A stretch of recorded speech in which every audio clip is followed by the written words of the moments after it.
my best days following the guidance of my ancestors and you know, the encouragement of my guides. I've studied, I've traveled, I've eaten, I've asked questions of people, but then it's just me and a blank page. I want to be able to say something that is the truest way to express my getting to the answer to my question. That's what I'm trying to do on the page. What we eat, it's always a result of what people have access to and folks who are moving from one place to another for reasons that may be beyond their control.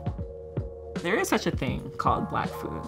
These different cultures forging and merging in this region, this is actually the definitive American cuisine.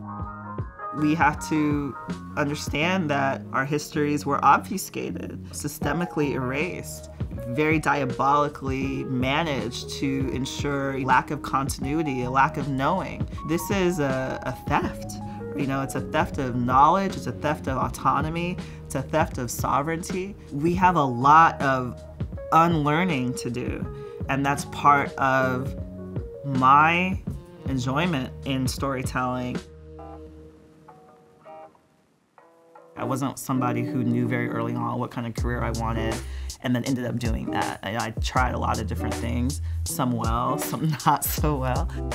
I saw a place to start having a more direct conversation about food and identity.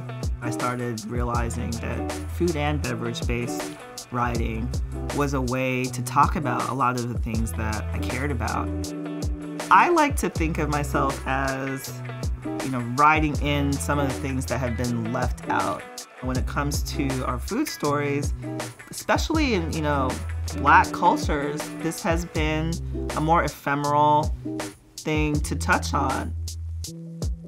I wrote an essay for Atlanta magazine called, it was something about like searching for Nigerian flavors in Atlanta. I remembered that a lot of the food that I enjoyed from my father's culture, I didn't have access to making it. And so I was kind of realizing this, you know, having this awakening in Atlanta that I hadn't really had this food in a long time, or not in any kind of reliable way. Egusi stew, you know, pounded yam, akara, all these dishes, that piece, like a lot of things do when you're in the creative world, one step opens up another step, and once you start doing something is how people know that that's what you do. It's taken me a long time to figure that out. Politics is embedded in our food, and ultimately we want to have real conversations about not just what we're eating, but why and where that came from. I feel like food gives us some of that connection to those people who helped define us. The idea of the future to me seems really grounded in who we didn't know we were.